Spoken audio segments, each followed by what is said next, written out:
Olá, seja bem-vindo a mais um Universiência, o primeiro programa brasileiro de TV aberta e internet que é produzido por meio da colaboração entre TVs e universidades públicas nordestinas. Aqui a gente acompanha a ciência que é produzida no nosso Nordeste brasileiro. Vem com a gente conferir o que tem para hoje. Um olhar no passado. Pesquisa da Universidade Federal de Sergipe revela que a maioria da população escrava no estado, na primeira metade do século XIX, era de pessoas nascidas no Brasil. Sobre o combate à Covid-19, cientistas da Universidade Estadual do Sudoeste da Bahia identificam os efeitos a curto e a longo prazo da doença. E veja também, Observatório Astronômico da Universidade Estadual de Santa Cruz, na Bahia, para além da simples observação, um lugar de incentivo aos estudos.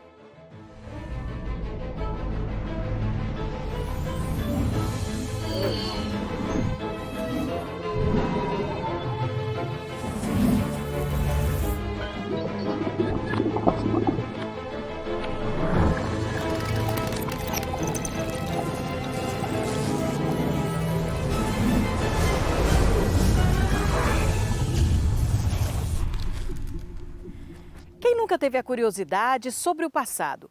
Entender a formação do nosso povo e a contribuição cultural de diversas etnias. E é pensando nisso que pesquisadores da Universidade Federal de Sergipe buscaram compreender a expansão do escravismo no estado na primeira metade do século XIX. Usando dados sobre a população de mapas de moradores e inventários, eles observaram que a população escrava crescia no século XIX junto com a expansão da cana-de-açúcar e que a maioria dessas pessoas era nascida no Brasil. Com 6 anos de pesquisa, trabalhando principalmente com inventários, que são documentos que registram propriedade das pessoas falecidas, a gente tem dados muito consistentes para quase todo o século XIX em Sergipe. Esses dados têm servido para alimentar uma grande quantidade de pesquisas. Uma dessas pesquisas foi a que veio a se tornar artigo no final do ano passado, sendo publicado na revista Resgate, da Unicamp. Esse artigo é o resultado de uma preocupação em conhecer a composição da população sergipana no passado. Nós somos historiadores que trabalhamos com aspectos mensuráveis da realidade. Entender quantas pessoas existiram, como elas se distribuíam, como eram suas características, é um dos fatores fundamentais das nossas preocupações. A documentação básica que a gente usou foi inventários post-mortem. São documentos que registram a propriedade de alguém com a finalidade de distribuir essa propriedade entre os herdeiros. Uma das propriedades mais sui generis do Brasil até 1888 era os escravos, que eram simultaneamente pessoas, e por isso nos interessam para a história da população, mas também um tipo de mercadoria, um tipo de propriedade, e por isso estavam registrados nos inventários. O estudo ele traz algumas revelações que são originais. Em primeiro lugar, ele revela que a composição da população escrava em Sergipe durante a primeira metade do século XIX era principalmente de pessoas nascidas no Brasil e não importadas da África. Cerca de 3/4 a 4/5 dos escravos em Sergipe nasceram aqui no território brasileiro. Qual que é a implicação disso? Nos coloca uma questão relevante sobre a manutenção da cultura africana em Sergipe, ou a contribuição africana para a formação da cultura sergipana. Se os africanos eram poucos, essa cultura ela era reproduzida e mantida principalmente por processos de educação, por processos familiares, por processos religiosos de transmissão intergeracional de costumes e hábitos, que colocam em lugar central a família escrava como um espaço, um repositório de tradições e um espaço de reprodução dessas tradições. Então, conhecer, na verdade, saber que a maior parte dos escravos em Sergipe nasceram no território nacional significa dar valor às formas de organização familiar desses sujeitos. E essa é uma outra contribuição do artigo, mostrar como a extensão e a organização da família escrava em Sergipe, que foi bastante significativa e, sobretudo, resistente. A família era mantida mesmo depois da partilha dos bens entre os herdeiros. Raramente se separava um casal ou os filhos de um casal escravizado. Finalmente, o artigo contribui, embora tangencialmente, para se pensar formas de resistência, né, dos escravos frente à desumanização da escravidão. A constituição da família é um dos atos mais humanizadores que seriam permitidos àqueles sujeitos, né? Não só porque a constituição de uma família é uma escolha e, nesse sentido, um ato de liberdade, mas principalmente porque a liberdade ela deve ser entendida enquanto a pertença, a formação de uma linhagem. Então, construir uma linhagem, ter parentes e pertencer a um meio é uma forma de ser reconhecido como sujeito, né, de ter identidade. E pesquisas como esta são importantes para entender melhor a nossa formação cultural, valorizá-la, corrigir erros e possíveis injustiças sociais. E daqui a pouco, cientistas da Universidade Estadual do Sudoeste da Bahia estudam os efeitos da Covid a curto e longo prazo. É depois do intervalo. Fique com a gente.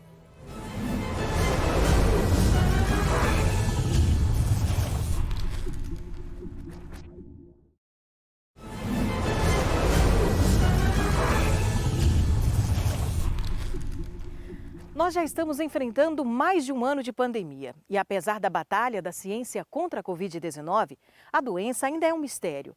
E por isso os nossos cientistas se desdobram na descoberta de novas vacinas, medicamentos e tantas outras pesquisas que podem ajudar a gente a vencer esse momento difícil. A exemplo de uma pesquisa da Universidade Estadual do Sudoeste da Bahia, os cientistas estudam os efeitos a curto e longo prazo da Covid. O que isso significa? O que pode ajudar a compreender a doença?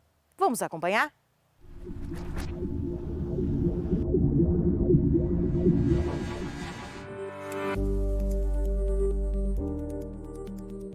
No laboratório, a gente vem trabalhando muito, né, desde o início da pandemia, com toda a questão não só do desenvolvimento das drogas, né, mas também das consequências que a Covid-19 ocasiona nos indivíduos, né? E como ainda na época era uma doença recente, então a gente não tinha ideia do que essa doença poderia causar em pessoas que já foram curadas, né? A gente não tinha essa noção. Então, após o início da pandemia, então a gente começou a fazer revisões, levantamentos de trabalhos que mostrassem, né, pessoas que já estavam recuperadas da Covid, mas que tivessem consequências, né, pessoas que nunca tiveram nenhum tipo de comorbidade, por exemplo, mas que acabaram desenvolvendo essas comorbidades, né? Então a gente fez um levantamento grande de quase 2.000 artigos e, né, do mundo inteiro, ocorrências de casos no mundo inteiro, e a gente então conseguiu fazer essa sistematização, né, dessas doenças para vários órgãos diferentes do corpo, entendeu? No início a gente não tinha essa noção, porque como era uma doença recente, não tinham muitas pessoas curadas ainda, então a gente não sabia o que podia acontecer. Hoje a gente já sabe, de forma geral, as pessoas que tiveram uma gravidade grande da doença, ou seja, o que a gente chama da tempestade das citocinas, né? É aquela agressividade que gerou todos aqueles problemas pulmonares e etc. E isso vai acarretar uma recuperação daquele indivíduo mais lenta e problemas graves, né, maiores. Então, existem casos de pessoas que ficam sem andar, ficam sem falar, pessoas que perdem a audição. Os órgãos que são mais comprometidos, principalmente pela carga viral inicial, é o pulmão, o coração e o sistema vascular, né, que interconecta todos os órgãos de maneira geral. Mas conseguimos visualizar também resposta agressiva a nível do sistema imunológico, porque a resposta viral é uma hiperinflamação, é um mecanismo que acontece normalmente de defesa no corpo do ser humano. Só que para esse vírus, esse mecanismo ele é muito estimulado. Algo que o vírus tem que estimula essa hiperinflamação, e é daí que vem, o professor Bruno citou a questão da tempestade de citocinas, é daí que vem toda essa agressividade do vírus, né? Quando ele entra em contato direto com o pulmão, e quando ele começa a entrar em contato com outros órgãos do corpo que são muitas vezes mais sensíveis a esses processos de agressão, como rins, nós vimos agressão a nível hepático, vimos agressão a nível muscular, a nível articular, sistema nervoso central. Então, o vírus ele acaba tomando conta, né, e agredindo outros órgãos a longa distância. A ação dele, com a produção elevada, por exemplo, da angiotensina, que é das consequências da atividade desse receptor, isso leva a uma consequência, principalmente a um ambiente que estimula a coagulação sanguínea de maneira intensa. Então, isso acaba comprometendo os órgãos, né, por conta da circulação, levando a processos isquêmicos, a tromboembolias, microtrombos, né, que se formam inicialmente no pulmão e acabam se propagando para todos os órgãos do organismo, né, órgãos e sistemas. Em outro artigo que nós publicamos sobre marcadores bioquímicos de diagnóstico para cardiotoxicidade, nós conseguimos visualizar que os pacientes que tinham doenças coronarianas, diabetes, doenças cardiocirculatórias, que o risco desses pacientes virem a ter uma doença mais crônica ou até a óbito aumentava. Então, muitos desses indivíduos que têm doença descompensada, que tem diabetes ou não trata, ou paciente que não está cuidando corretamente da sua saúde, ou que não sabe realmente que tem uma comorbidade cardiocirculatória, quando o vírus atinge o organismo desse indivíduo, ele intensifica ainda mais esse processo inflamatório que já está instalado. E muitas vezes a pessoa não sabe. Então, a gente está tentando identificar, talvez a nível de marcadores ou a nível de expressão gênica, o que é que essas pessoas têm de diferente, muitas vezes, em relação às outras, ou se são realmente só as comorbidades escondidas, né, que estão ali escondidas sem a pessoa saber, ou se a pessoa tem um fator, por exemplo, genético específico, que uns têm e outros não têm, uns mais intensos, outros menos intensos, que leva a essa velocidade e agressividade da doença, que leva mais rapidamente ao óbito. As sequelas, elas de forma geral, elas desaparecem. Algumas pessoas, por exemplo, tem aquela questão de perder o olfato, perder o paladar, aí depois isso desaparece, mas também tem casos de pessoas que ficam com casos praticamente você vê que é irreversível, né? Alguns casos mais graves, então a gente não consegue ainda dizer se todo mundo que teve esses casos, isso vai ser reversível ou não, mas o que a gente observa até então é que a maioria dessas sequelas com o tempo vai desaparecendo, porque o próprio organismo do indivíduo vai se recuperando, e aí, agora quanto tempo isso vai durar vai depender do tipo de problema que ele teve, né? A fisioterapia, por exemplo, é muito importante, né? Nesse sentido, já que como tem muitas sequelas pulmonares e sequelas motoras, então o fisioterapeuta entra muito aí nessa questão, né? E a equipe muito profissional para recuperar o indivíduo. Feito esse trabalho, né? Isso é um trabalho de levantamento, associação das doenças pós-Covid, e que vai guiar a gente aí para alvos, né? Esses alvos que eu falo alvos para drogas, então isso vai guiar os médicos, né? Por exemplo, a eles usarem um tratamento melhor, né? Mais adequado para cada tipo de caso que ele encontrar ali. E é isso que a gente fez no trabalho, a gente associou, né, cada condição com uma possível causa dessa condição. Essa pesquisa foi desenvolvida na nossa universidade, no laboratório de bioinformática e computacional, coordenado pelo Dr. Bruno Andrade. E mais importante ainda é citar que nós tivemos colaborações com grandes institutos de pesquisa nacionais e internacionais, como a Universidade Federal de Minas Gerais, que hoje está hoje dita e listada entre as principais universidades, se não a principal universidade do Brasil, em termos de produção de ciência de patentes, né? É um dado importante de se citar, e centros de pesquisa e colaboração nos Estados Unidos e na Índia, né? Nós temos fechado essas colaborações e continuamos publicando em parceria com esses pesquisadores, e como o professor havia citado também, nas nossas redes sociais, que existem redes sociais agora de pesquisadores, como o Facebook, o Instagram, mas são só de pesquisadores, onde a gente pode publicar nossos trabalhos, fazer colaboração, inter-relação com outros pesquisadores, chamado ResearchGate. Esses artigos estão sendo muito citados, muito baixados, né, para outros pesquisadores lerem, e estão sendo citados em outras pesquisas de outros artigos que estão sendo construídos, baseados nessa mesma linha de trabalho. Então, isso é importante a gente ser citado, porque significa que a gente produziu algo realmente de impacto científico, não só nacional, mas principalmente internacional. Parabéns aos nossos pesquisadores desde o início da pandemia, empenhados em encontrar soluções ou até mesmo entender os efeitos da doença em quem já contraiu o vírus. E a ciência consegue mostrar o caminho para vencermos essa situação. Agora, mudando de assunto, mas trazendo mais boas notícias, pesquisadores da Universidade Estadual da Paraíba desenvolveram um coagulante orgânico à base de jurema preta. A descoberta substitui os tradicionais à base de sulfato de alumínio no tratamento da água. Os coagulantes convencionais podem acarretar em doenças degenerativas. Além disso, a substância é extraída no bioma Caatinga.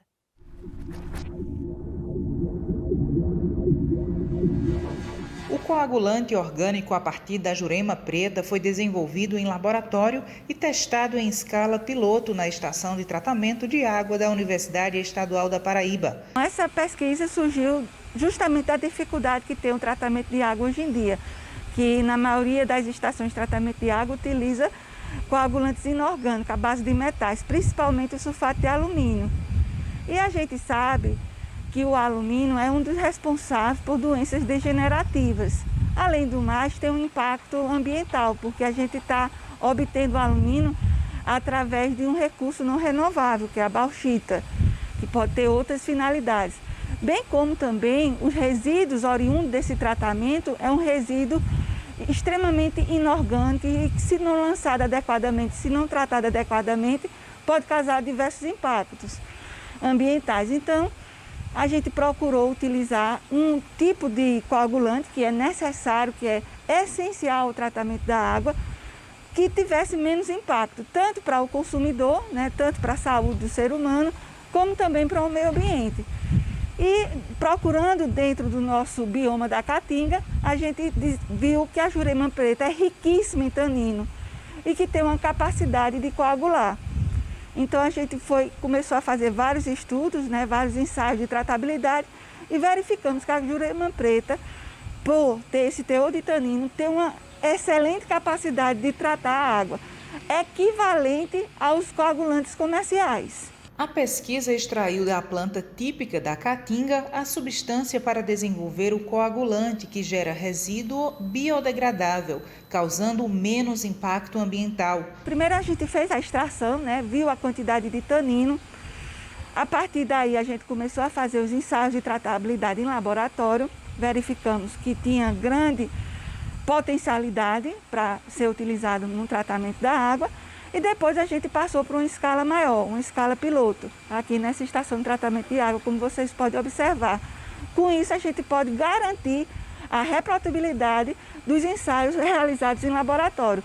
Então, em termos técnicos, não tem o que se questionar sobre a viabilidade desse coagulante. Quando a gente vai tratar a água com um coagulante orgânico, a gente vai evitar o quê? O residual de metais, o residual de alumínio na água, evitando possíveis doenças degenerativas ao consumidor. E também a gente vai obter esse coagulante através de um recurso renovável. A jurema preta, ela é muito presente no nosso bioma. Então a gente não vai ter um impacto ao explorar esse recurso natural. O coagulante orgânico é aplicado logo no início do processo de tratamento de água.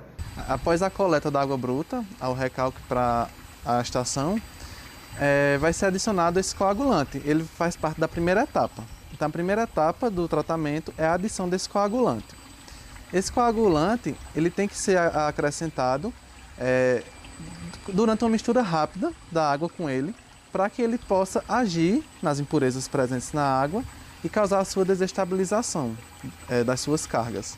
Então, após isso, essas partículas elas vão poder se aglutinar uma com as outras para poder formar flocos. Então, após essa etapa de floculação, a gente vai ter o floco bem formado, que ele vai ter uma densidade, um peso maior, e na unidade de decantação ele vai poder sedimentar. Então, após essa decantação, que é a terceira etapa aqui do nosso tratamento, a água clarificada ela vai ascender, vai ser coletada na parte superficial, certo, da lâmina, e os flocos vão ficar embaixo. Então essa coleta dessa água decantada, ela já é feita com uma velocidade bem menor para que não tenha o arraste desses flocos, certo? Para que eles fiquem lá retidos. Então, mesmo assim, pode ser que alguma impureza ela não seja removida. Então essa água decantada ela é encaminhada para a unidade de filtração. Então esses filtros vão ser responsáveis por reter o restante de partículas que passou na decantação, certo? E aí após os filtros a gente vai ter a água tratada. Além da jurema preta, outras plantas típicas da Caatinga estão sendo estudadas na UEPB. Nós temos diversos vegetais, diversas plantas, né, que têm um teor de tanino muito alto dentro do nosso bioma da Caatinga. Inclusive, nós estamos estudando mais 3 vegetais, que foi até contemplado no último edital do Banco do Nordeste, onde a gente vai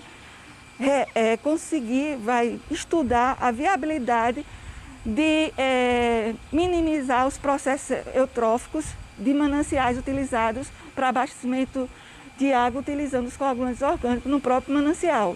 O estudo já tem patente registrada. A mesma ação que o sulfato de alumínio faz no tratamento da água para consumo humano, o coagulante orgânico a partir da jurema preta também exerce essa mesma função e com vantagem que supera o sulfato de alumínio.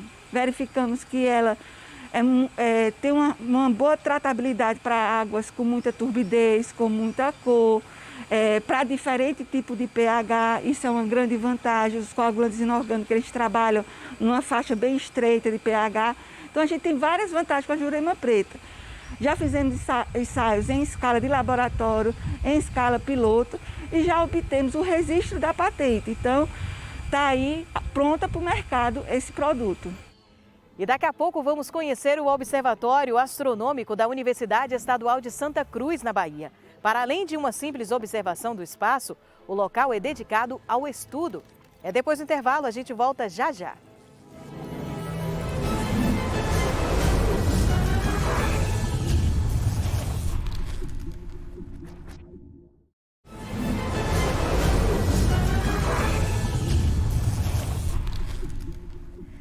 Você já teve a oportunidade de observar as crateras da Lua, os anéis de Saturno e as luas de Júpiter? Já se encantou com as estrelas duplas, galáxias distantes?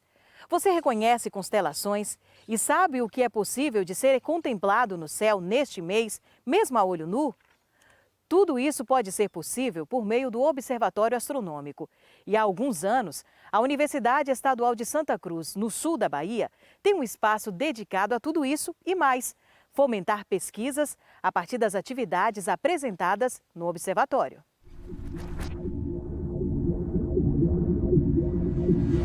O Observatório Astronômico, que foi fundado em 2013, tem como objetivo principal a divulgação de astronomia e conta com uma equipe multidisciplinar, com pessoas da área de ciências exatas, astrofísica em particular, e das áreas de ciências humanas, antropologia em particular. A princípio, o observatório ele não funcionava dentro da sala na UESC. Na verdade, o projeto de difusão de astronomia, em que viajava para algumas cidades daqui da região, ou escolas mesmo de Ilhéus de Itabuna, para apresentar o céu de outras culturas, o céu dos índios, o céu dos marinheiros. O trabalho do observatório podem ser classificados em 3 categorias. Primeiro, de informação técnica para aquele público já interessado no assunto de astronomia.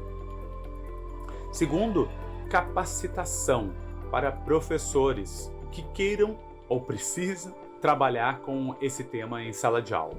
E terceiro, encantamento. Nós queremos que as pessoas se encantem, as pessoas em geral se encantem com as coisas que estão lá em cima.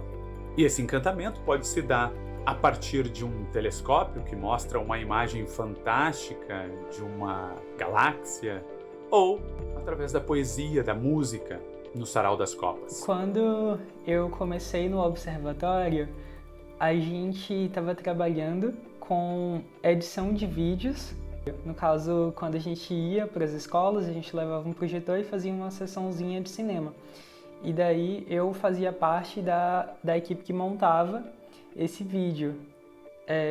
Depois disso, eu comecei a fazer uma pesquisa assim, com fotografia de astros do céu profundo, com uma câmera acoplada diretamente no telescópio. Lá no Observatório Astronômico existe uma equipe de estudantes da universidade que são dos mais diversos cursos, inclusive cursos de letras. Né? Então nós temos assim, alunos não são somente físicos.